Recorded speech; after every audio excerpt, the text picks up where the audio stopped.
Hello नमस्कार, welcome to अर्थनीती. 2024च्या परीक्षेसाठी म्हणजे राज्यसेवा आणि कंबाईन या दोन्ही परीक्षेसाठी इकॉनॉमिक संदर्भात काही इनपुट्स तुम्हाला मिळावेत, जेणेकरून की एक अभ्यासाची डेप्थ आयोगाला अपेक्षित असलेली याबाबत तुम्हाला दिशा ठरवता यावी. त्या संदर्भात काही व्हिडिओ आपण सुरू केलेले आहेत.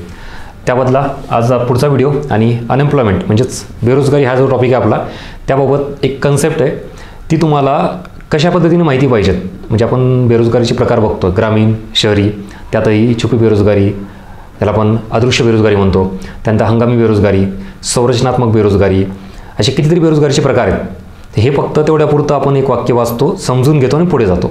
त्यातला ॲक्च्युली परीक्षेत विचारला जाणारा जो घटक आहे तो 3 अँगलने असला पाहिजे. नंबर 1, त्यातला अर्थ, मिनिंग, एक्झॅक्टली ती जी काही बेरोजगारी आहे त्याचा अर्थ काय, म्हणजे हंगामी बेरोजगारी म्हणजे नेमकं काय, संरचनात्मक म्हणजे काय, चक्रीय बेरोजगारी म्हणजे काय, हे सगळं.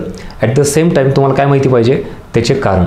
आता जे आपण इथं बेरोजगारीचा प्रकार घेतोय तो याच अँगलने बघणार आहेत. म्हणजे 3 अँगलपैकी एक झाला अर्थ, त्याचा मिनिंग, दुसरा आहे त्याचे कारण, ही बेरोजगारी का निर्माण होती, आणि तिसरा सगळ्यात महत्त्वाचा अँगल असा आहे की ती बेरोजगारी कमी करण्यासाठी सरकारचं धोरण म्हणजेच उपाययोजना. हे 3 महत्त्वाचे अँगल जे इथून पुढची परीक्षेत तयारी करताय ना. जर आपल्याला हे परत वारंवार अपयश मिळवायचं नसेल, मी त्या संदर्भात तो व्हिडिओ केला होता, तुम्ही बघितला नसेल तर आवर्जून तो बघून घ्या. आपल्या चुका कुठं होत आहेत नेमक्या, मी त्या तुम्हाला बाहेर आणतोय. इथं एक्झॅक्टली डिटेल हा मी अनएम्प्लॉयमेंट टॉपिक घेणं अपेक्षित नाही आहे. मी परत सांगतोय, हे सगळे व्हिडिओचे लेक्चर जे सिरीज आहे ते इनपुटसाठी आहेत. तुमच्या अभ्यासात होणारा बदल तेही एक्झाम ओरिएंटेड हे मला अपेक्षित आहे, म्हणून तुम्हाला सांगतोय. Let start. एक उदाहरण देतो, मग आपण जास्त बोलू याच्याबद्दल. अदृश्य किंवा छुपी बेरोजगारी, डिस्गाइज्ड अनएम्प्लॉयमेंट म्हणतो आपण त्याला. ह्याचा आधी अर्थ समजून घेऊयात. मिनिंग काय प्रकार आहे हा अदृश्य किंवा छुपी बेरोजगारी. ह्याची डेफिनेशन अशी आहे बघा. एखादं ठराविक कुठलंही काम असू द्यात, त्या कामात आवश्यकता एखाद्या 2 व्यक्तीची आहे, पण तिथं 4 व्यक्ती काम करत आहेत. म्हणजेच एखाद्या कामामध्ये आवश्यकतेपेक्षा जास्तीची व्यक्ती जर त्या कामात इन्व्हॉल्व असतील तर ते जास्तीची व्यक्ती छुप्या पद्धतीनं अदृश्यपणे काय असतात, बेरोजगार असतात. So this is called as disguised unemployment. यालाच म्हणायचं अदृश्य किंवा छुपी बेरोजगारी. एक्झाम्पल देतो तुम्हाला. हा एक एरिया आहे समजा 1 एकर शेताचा, ठीक आहे. सो याच्यामध्ये एक 3 व्यक्ती काम करत आहेत उदाहरण, आणि 10 पोते गहू उत्पादन घेत आहेत. हे यांचं झालं इनपुट्स, हे झाले आउटपुट. याच्यात जर मी अजून 2 व्यक्ती एक्स्ट्रा कामाला लावले तर आता ह्या 5 व्यक्तींना मिळून सुद्धा गव्हाचं उत्पादन किती, 10 पोतेच होतं. उत्पादन वाढलं का, नाही. कमी झालं का, नाही. म्हणजेच या 2 व्यक्तीचा याच्यामध्ये काही इनपुट्स नाही, म्हणून हे 2 जास्तीचे व्यक्ती छुप्या पद्धतीने किंवा अदृश्यपणे काय आहेत, बेरोजगार आहेत. यांचं प्रोडक्शनमध्ये कुठलेही इनपुट्स नाही. आता यांना मी 2 व्यक्तीला बाजूला जर काढलं, आधी 3 होते तरी 10 पोते गहू उत्पादन होतं, 2 वाढले, टोटल 5 झाले तरी 10 पोते गहू उत्पादन आहे. मी या दोघांना बाहेर काढलं, परत 3च झाले तरीही गव्हाचं उत्पादन हे किती, 10 पोतेच आहे.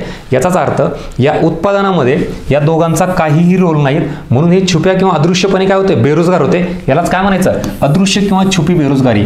आज या शब्दाचा अर्थ कळाला का, अदृश्य बेरोजगारी नेमकी काय असते. आणि या संबंधात एक जास्त शब्द वापरला जातो, that is called as marginal productivity, किंवा याला आपण सीमांत उत्पादकता हा शब्द वापरतो बघा खूपच. ही काय असते, 0 असते.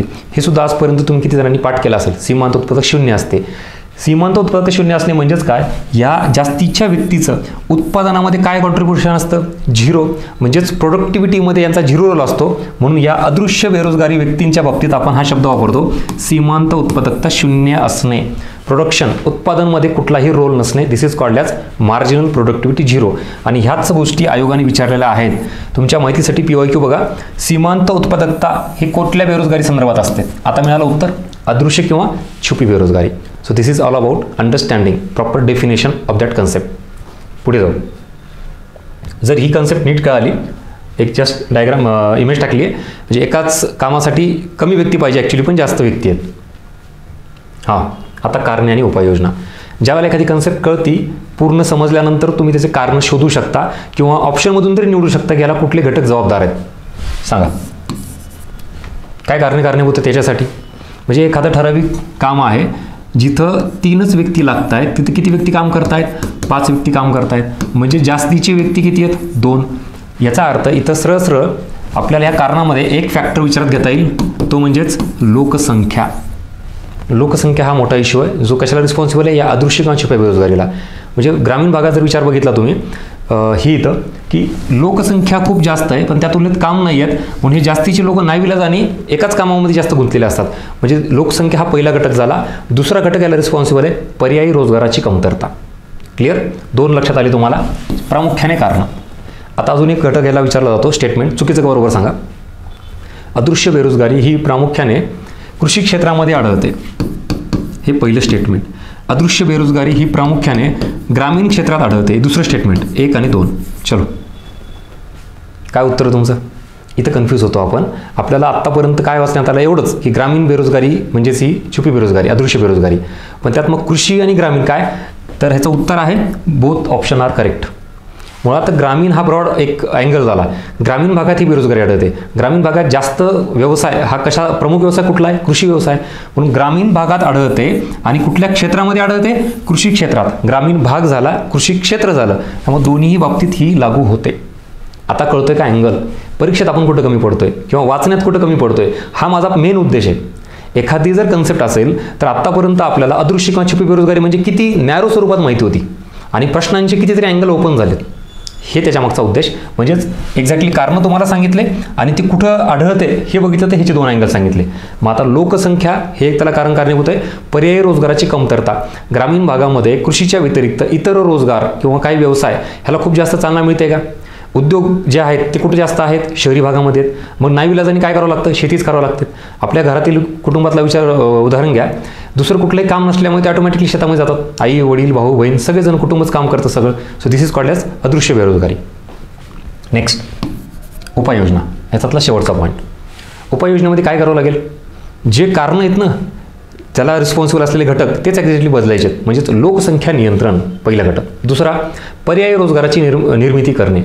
ग्रामीण भागामध्ये इतर काही ज्याला आपण कृषी व संलग्न क्षेत्र म्हणतो त्यांचा विकास करणे.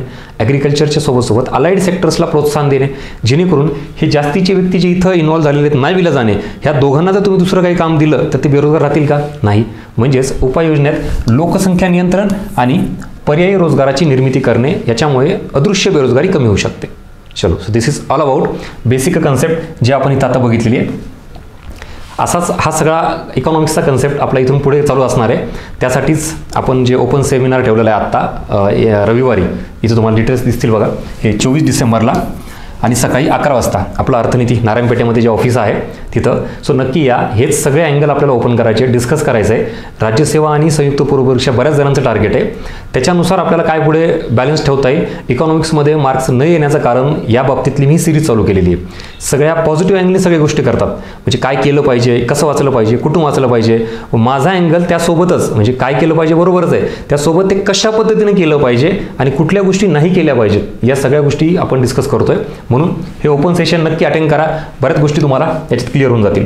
पुढं जे काही पुण्याच्या बाहेर आहेत त्यांचे बरेच मेसेज आहेत, ऑनलाईनसाठी डिमांड आहे.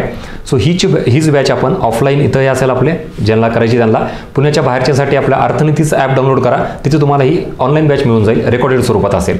बाकी काय असेल तर तुम्ही डाऊट असेल तर कॉल करा आणि क्लिअर करा डाऊट. अशाच पद्धतीनं हे सगळे सेशन आपले पुढे कंटिन्यू होतील. बाकी कंटेंट आणि व्हिडिओ ही सिरीज याच्याबद्दल जी प्रतिक्रिया असेल ती नक्की कमेंट बॉक्समध्ये मेन्शन करा, लाईक करा, जास्तीत जास्त विद्यार्थ्यापर्यंत शेअर करा. एक छोटा घटक मी आत्ता बेरोजगारीचा घेतला. हेच जर आपण इथं लेक्चरमध्ये किंवा बॅचमध्ये व्यवस्थित डिटेल बघितलं, ह्याच्या पलीकडे कुठला अँगल राहील मला सांगा. आयोगाने विचारायच्या बाबतीत हे 3 अँगल जरी तुम्ही केलं तरी मोर दॅन सफिशियंट झालं आणि ह्याच्या बेसिसवर एक तुमची अंडरस्टँडिंग निर्माण होईल जी तुम्हाला परीक्षेत कामाला येईल. ठीक आहे. चलो, सो भेटूया पुढच्या व्हिडिओमध्ये नवीन कन्सेप्टसोबत. Thank you so much.